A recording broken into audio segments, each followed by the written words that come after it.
मतलब अनबिलीवेबल है ये सब चीजें। और भाई साहब का ये है, आभार है कि इनकी वजह से हर चीज हमें यहाँ पे। मैं उनसे भी बातचीत करूंगा कि उनका अनुभव कैसा रहा। What's your name ma'am? मेरा नाम जूलिया है। जूलिया जी, आप हिंदी में कंफर्टेबल दिख रही हैं, मुझे कैसा लग रहा है आपको यहाँ? Well, I'm very excited for Kumbh Mela to see what is the real sacrifice, what is the real tyag, the real bhakti that bring one person to search the happiness in this way, to sacrifice their life to all the world. What makes this land different from the Western world? Well, lots of things, but the most important is your culture, is your It's spiritual. our culture now, I guess. Yes, it's our culture. We love your culture and respect a lot. Our Guruji in not only Italy, in our country, but all Europe, all the world, spread your ancient culture and let people know the reality of Indian tradition. What's your name, ma'am? My name is Radha. Oh, very friendly name. Radha ji, आपको कैसा लग रहा है? What? Come senti? How do you feel? I feel very blessed to be here with all these people. Mahakumbh के sector 12 स्थित शक्ति धाम में 68 विदेशियों ने सनातन धर्म अपनाया। गले में तुलसी की माला, हाथों में फूल लिए विदेशियों ने जगत गुरु साई माँ लक्ष्मी देवी से दीक्षा ली, जिसमें 41 अमेरिकी, 7 ऑस्ट्रेलियाई समेत कई देशों के नागरिक शामिल हैं। सनातन की दीक्षा लेने वाले श्रद्धालुओं ने कहा, सनातन में शामिल होने के बाद अंधेरे में उजाले का एहसास होने लगा। गुरु दीक्षा मिलते ही जिंदगी में शांति हुई। दैनिक भास्कर के लिए प्रयागराज से अजय। अंबानी फैमिली पहुंची कुंभ के मेले में। जी हां, अनंत अंबानी और राधिका मर्चेंट संग कुंभ के मेले में पहुंचे। मुकेश अंबानी यही नहीं, आकाश अंबानी और श्लोका मेहता को भी अपने बच्चों के साथ कुंभ के मेले में देखा गया। वहीं कोकिला बहन भी कुंभ के मेले में पहुंची थी। वहीं बात करें अंबानी फैमिली की, तो पूरी अंबानी फैमिली ने संगम में डुबकी भी लगाई और पूरे अच्छे तरीके से हर एक रिचुअल को फॉलो करती हुई दिखाई दी अंबानी फैमिली। वही बात करें अंबानीज की, तो प्रयागराज में जाकर अंबानीज ने एक बार फिर से सबका दिल जीता, जहां आश्रम में जाकर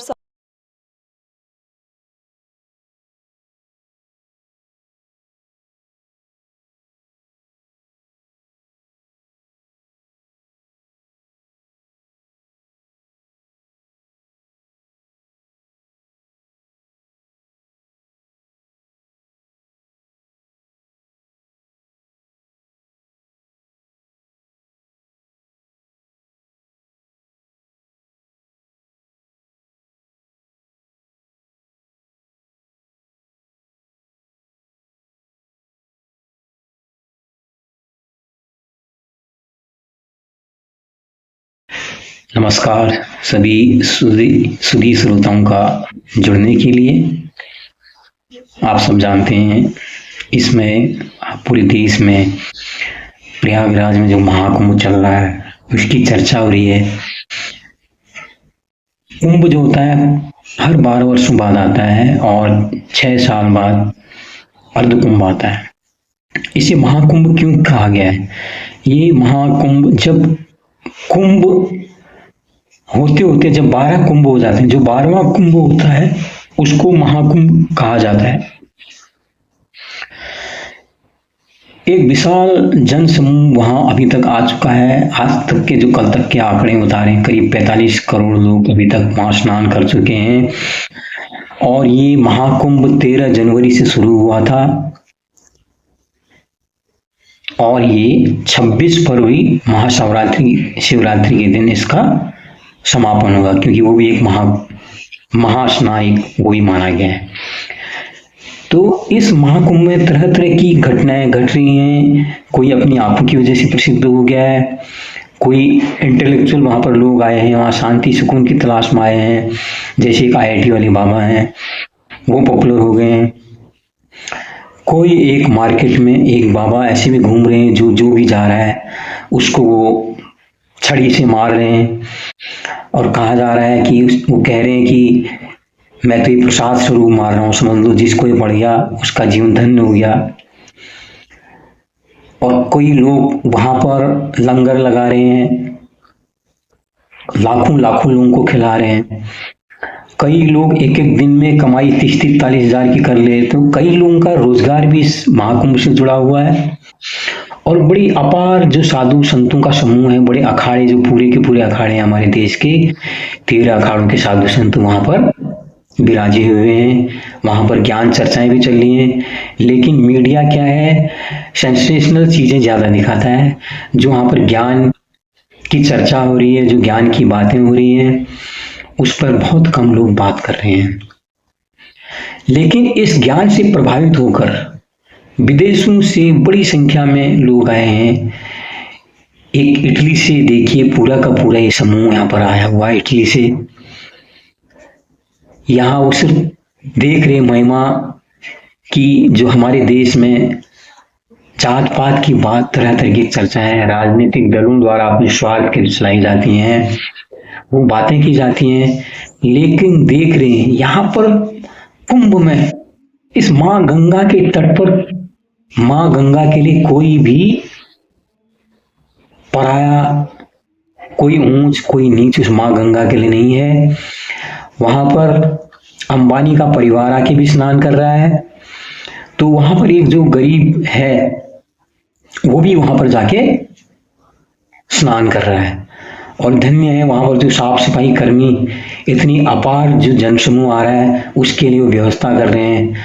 और वहां पर जो साफ सफाई है, इतना बड़ा जब अपार जनसमूह आता है तो शायद सफाई के स्तर आप जान सकते हैं कितना गिर सकता है। लेकिन वो लोग आ रहे हैं वहां पर आके, वो दिन रात एक किए हुए हैं, देख रहे हैं ताकि असुविधा कुछ भी ना हो, साफ सफाई मेंटेन की जाए।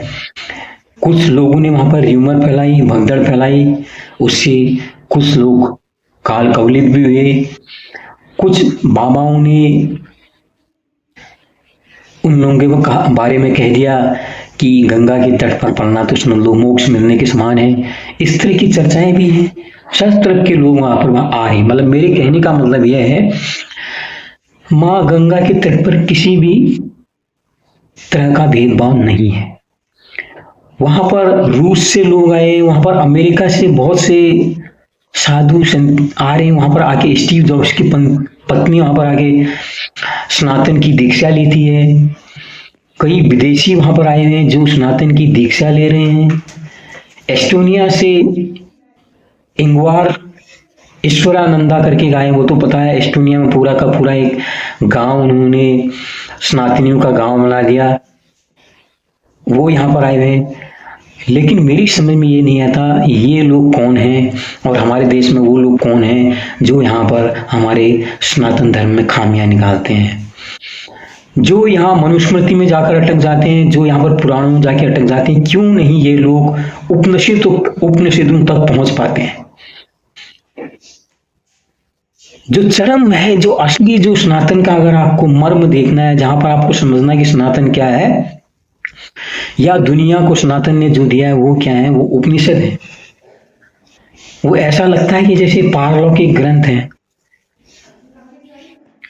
तो जितने विदेशी हैं वो कोई इस वजह से नहीं, वो देख रहे हैं यहाँ पर ये एकता क्या है, यहाँ पर जो कोई भेद यहाँ पर नहीं है। यहाँ पर एक बड़ा देश का धनी आदमी भी आ रहा है तो यहाँ पर गरीब आदमी भी आ रहा है। यहाँ पर ये शक्ति क्या है? उन लोगों को गीता के बारे में पता है। हम लोग गीता अपने बच्चों को पढ़ने के लिए नहीं देते। वो जितने जो एस्टोनिया में जिनकी मैं बात कर रहा हूँ, जो ईश्वरानंदा जिनने नाम अपना रख लिया है, इंगवार ईश्वरानंदा, वो वहां पर बच्चों की गीता की शिक्षा दे रहे हैं। जितने भी जो वहां पर बाहर जो विदेश में जितने भी जो सनातन के प्रति जुड़ रहे हैं, चाहे वो हरि कृष्ण संप्रदाय हो, चाहे इस्कॉन से जुड़े लोग हों, उनके मूल में क्या है? गीता है।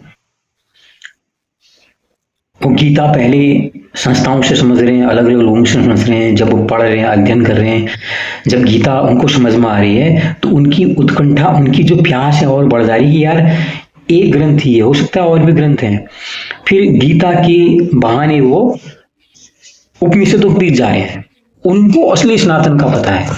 लेकिन यहाँ पर हमारे देश की राजनीति में यहाँ पर अगड़ा पिछड़ा, यादव, कुर्मी, पहाड़ी, मराठी, पंजाबी, ये सारे भाव यहाँ पर ये हमारे राजनेता लोग चला रहे हैं। मुझे लगता है जो सनातन जो महाकुंभ है, इसका एक बार मीमांसा करने की जरूरत है, इस पर एक दृष्टि डालने की जरूरत है कि आखिर विदेशी लोग अगर प्रभावित हो पा रहे हैं तो हम लोग क्यों नहीं इससे कुछ सीख रहे हैं। इतना सब कुछ है, हमको सिर्फ वहां पर देखे मोबाइल में लेके अपनी वीडियो बना दी, अपना स्नान करते, वही हमारे लिए मकसद नहीं है। वो देखना है आखिर क्या है। जैसे मैं पहले बता दूं, यहाँ पर जो कुंभ कलश जो देवासुर संग्राम और उसमें जो कुंभ में से जो अमृत छलका था, उसके 4 जगहों में जो कुल छलका था, उसमें प्रयागराज भी एक है, इसलिए कुंभ मनाया जाता है। वो एक चीज जरूर है, लेकिन इसका मकसद सिर्फ कुंभ में वहां जाके स्नान करना ही नहीं होता होगा, ये हम लोग नहीं समझ। हमारा वहां पर सिर्फ यार मैंने कुछ पाप किए होंगे, बुरे काम किए होंगे, यहाँ पर धुल जाएंगे। आपके पाप करने से गंगा भी तो वहां पर प्रदूषित हो जाएगी। लेकिन कुछ लोग ये कहते हैं जो नागा होते हैं और जो संत आते हैं उनके स्नान से गंगा पवित्र हो जाती है, वो एक अलग धारणा है। लेकिन जिसने भी ये कुंभ की परंपरा परिपाटी चालू की है, मुझे लगता है जो बाहर से विदेशी लोग आ रहे हैं ना, उनको इस चीज का ज्ञान ज्यादा होगा बनिस्पत हमारे। हम लोग क्यों नहीं वो मर्म समझ पा रहे हैं कि ये कुंभ आखिर मनाया क्यों जाता है। ये 12 साल बाद जो दुर्लभ संयोग होता है, बृहस्पति राशि का मकर राशि में प्रवेश, सूर्य के साथ उसका संयोग जो होता है, वो एक खगोलीय घटना यहाँ पर घट रही है। सिर्फ वही एक चीज नहीं, हम खाली खगोलीय घटना से भी उसको नहीं जोड़ सकते हैं कि उससे गंगा का पानी अमृत हो जाता है, वो भी एक धारणा हो सकती है। लेकिन जितने ऋषि मुनि संत लोगों ने जब मिल बैठे होंगे, जब कुंभ की परिकल्पना उन्होंने की हुई, कुंभ के बहाने उन्होंने देखा होगा कि जनमानस आगेगा, जुड़ेगा, क्या सीखेगा, कुछ न कुछ उसके पीछे उनका एक थॉट प्रोसेस रहा होगा। ऐसा हो ही नहीं सकता कि किसने खाली मजाक की भैया चलो कुंभ मनाएंगे हर साल बाद, 6 साल बाद अर्ध कुंभ मनाएंगे, ऐसा नहीं हो सकता।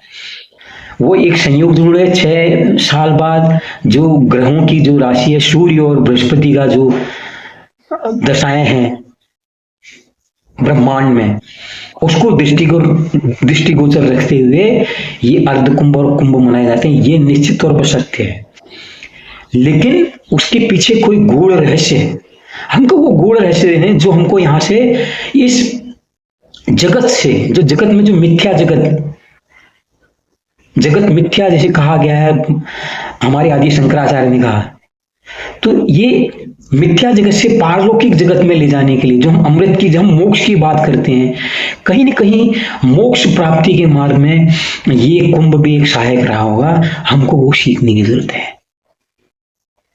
तो आइए इससे पहले कि कुंभ समाप्त हो जाए, उसके बारे में ज्यादा से ज्यादा जानकारियां जुटाएं। जिसको जो जानकारी मिली है, अब तो माध्यम अच्छे हैं, हम ज्यादा से ज्यादा लोगों को वो जानकारी पहुंचाएं। बहुत बहुत धन्यवाद जुड़ने के लिए। नमस्कार आप सब लोगों का।